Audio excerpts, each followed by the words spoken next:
Assalamualaikum warahmatullahi wabarakatuh dan salam sejahtera kepada semua pelajar dan pendengar. Kali ini kita akan bincangkan pula satu topik baru iaitu sampling distribution. Alright, so kita akan mulakan dengan dua istilah di sini ya, iaitu sampling and non-sampling error. Ya, sampling error dan juga non-sampling error. Baik. Di sini kita lihat ada satu rumus kat sini, kita bincang kemudian, dan juga kita ada satu contoh dekat sini, kita akan lihat kemudian. Kita pergi kepada bahagian ini dulu, notes ini. Baik, apakah itu sampling error? Okey, sampling error ini ditandakan dengan E ya. E kat sini, dia adalah the difference, beza the difference between value from a sample correspond to the value from a population. Baik, value di sini bermaksud mean, ya, mean bagi sampel iaitu sample mean dan juga population mean. Jadi sample mean, kalau ingat semula, ini adalah notation dia iaitu x bar, dan population mean notation dia adalah mu. Boleh? So, jangan terbalik ya. Ini adalah always for the sample mean. Mu pula is always for the population mean. Jadi, the difference between these two adalah what we call the sampling error. Formula dia adalah, oleh sebab kita ada different kat sini, maka kita kena tolak kan? Kena tolak kat sini. Maka berikut adalah formula yang akan kita gunakan. E sama dengan sample mean tolak population mean. Okey, so sama ada kita nak gunakan modulus atau tidak, itu bergantung.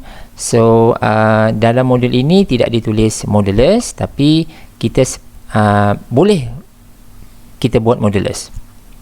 Okey, so jadi ini seperti yang saya sebutkan tadi, this part adalah the sample mean, this part is the population mean. Maksud dia kita kena kira lah sample mean ni kan, mean ni apa, mean tu adalah purata kan. So kita tambahkan semua nilai, kita bahagikan dengan bilangan nilai tersebut.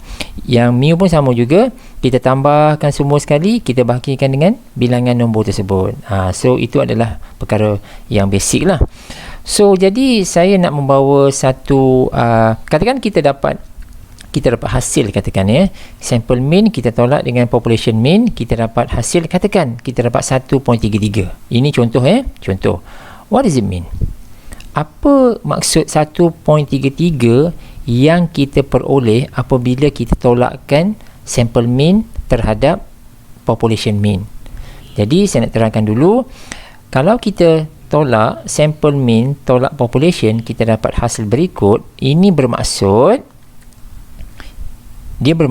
the mean score estimated from the sample is 1.33 higher than the mean score of the population. Boleh? Okey, ini adalah maksud dia. Boleh ya? So yang berikut pula saya tuliskan juga beberapa rumus, sebenarnya rumus yang kita dah pernah belajar. Ya, dah pernah belajar pun di dalam chapter yang sebelum ini, cuma saya nak kaitkan di antara satu sama lain. Sebab sekarang ni kita sedang belajar sampling distribution kan, dan kita berdepan dengan sample mean, population mean. Jadi banyak notation yang kita sebelum ni telah pun belajar, now kita nak gunakan balik. So jadi yang pertama sekali kita lihat sample mean kat sini. Kita ada formula dia adalah, macam mana nak cari? X bar ni sama dengan summation of x, all x, bahagikan dengan n. N ni adalah sample size, bilangan nombor lah ya, bilangan nombor tu. So ini yang summation x ni, kita jumlahkan semua nombor-nombor tersebut dan kita bahagikan dengan bilangan nombor tersebut. Kalau ada 5 nombor, 5 lah, kita bahagikan dengan 5. So ini adalah apa yang kita belajar dalam ungroup data sebelum ini. Di dalam ungroup data juga, apabila kita sebut population mean, jadi tandaannya berbeza, iaitu mu. rumus dia hampir sama kecuali n ini jadi n besar, tetapi sama sahaja. Ya, ini n kecil refer kepada sampel, ini n besar dia refer kepada population, tetapi cara dia sama sahaja. Maksud dia, untuk kita kira sampel mean ini guna rumus ini, nak kira population mean guna rumus ini, sama je. Yang ini ya. So, jadi saya tulis juga dekat sini, mungkin bahagian ini tidak kita sentuh, tetapi saya nak tulis juga sebab dia mempunyai perkaitan. So, later on kalau kita belajar dalam peringkat yang lebih tinggi, mungkin kita akan menggunakan yang ini. Sebab di sini pun ada mu juga. Ya, mu ini refer kepada population. Jadi di dalam discrete probability distribution kita jumpa rumus ini, ya, summation x darabkan dengan probability untuk x tersebut. Ingat lagi tak yang kita buat table tu, PDT. Ya, saya pernah sebut yang ini ya. So, ini juga boleh kita gunakan bergantung kepada keperluan soalan. So, mungkin pada peringkat sekarang ni kita tak perlu yang ini, kita hanya considerkan dua perkara ini sahaja, di mana kedua-duanya adalah sama. Boleh ya? So, saya dah sentuh, ini adalah sampling error. Baik. Kita nak belajar dua benda, sampling error dan juga non-sampling error kan? Now, kita lihat apakah itu non-sampling error. Baik. Kita tadi ada rumus ini, betul? Ingat kan? Sample mean dengan population mean. Kita kira. Now, katakan kita tersilap dalam pengiraan pada sampling error.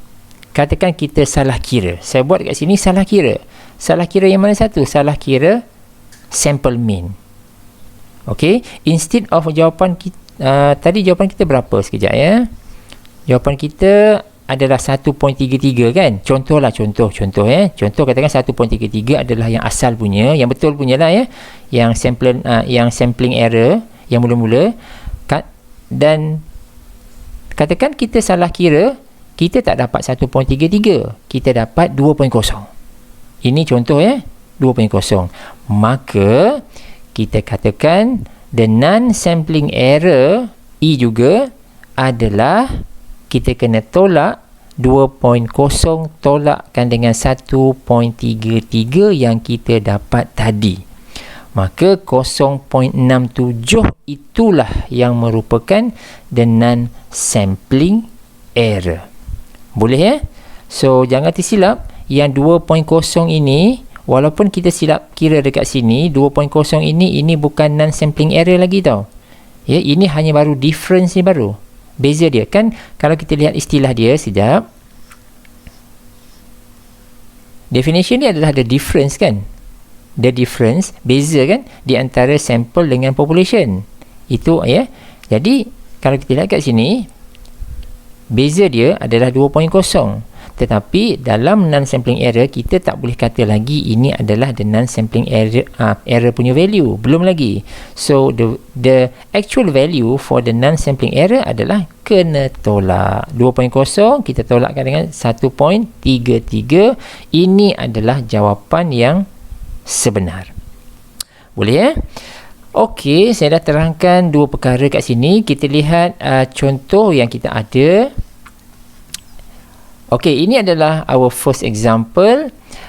Kita lihat ya. Bukan ini. Okey, tak apa yang ini. Reconsider the population of 5 score. So, mungkin ada contoh sebelum ni ya. Tak apa. Skor ini adalah 72, 77, 85, 85 dan 96. Ini adalah population ya, population. Lepas tu dia kata suppose one sample of 3 score, okey, 3 score is selected from this population and this sample include the score of 72, 85 and 96. So, soalan dia adalah find the sampling error. So, kita tahu sampling error rumusnya satu je, iaitu E sama dengan X bar tolak mu. So, tugas kita adalah untuk identify yang mana satu sampling sample mean dan yang mana satu population mean. Hati-hati. So kalau tengok soalan ini, it is very easy to identify which one is mu and which one is x bar. Of course mu datang daripada population kan. So ini kita kena total up semua sekali, 72 plus 77 plus 85 and so on sampai 96, bahagikan dengan 1, 2, 3, 4, 5, bahagikan dengan 5, kita dapatkan jawapan. Ini adalah mu. Sementara untuk sample mean pula, kita akan tambahkan 72 plus 85 plus 96 and divided by 3. Itu adalah sample mean. So since kita dah obtain sample mean punya value dan juga population mean punya value, jadi kita kena tolakkan dia. So kita tolakkan dia guna rumus inilah. Rumus ini, dan berikut adalah jawapan dia. Ini pengiraan bagi mu, ini pengiraan bagi sample, dan kita nak kira difference dia 84.33 tolak 83 sama dengan 1.33. Ini difference dia, maka ini jugalah adalah sampling error. Okey, ini adalah jawapan dia. Okey, habis kat situ. Now we look at another example. Sekejap ya.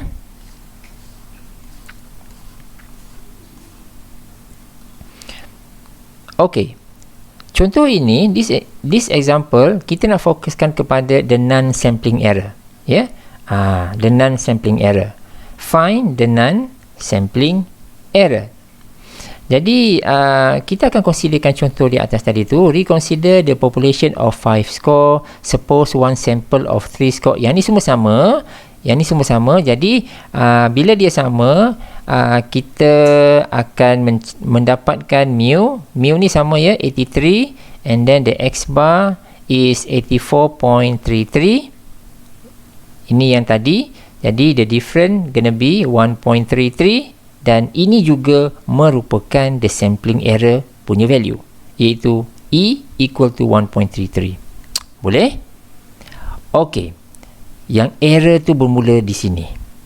Katakan kita tersilap kira dalam pengiraan sample mean. Instead of 84.33, kita silap kira kita dapat 85.00. Okey. So, kita start kat sini ya. So, ini kita silap kira kat sini, kita dapat 85 dan the difference between this adalah 2. Jadi, 2 ini belum lagi kita katakan the non-sampling error, belum lagi. The non-sampling error kena tolak 2 ini, kena tolak yang asal tadi tu, yang betul punya. 2 tolak 1.33. So, kita dapat 0.67. So, this is the non-sampling error. Boleh?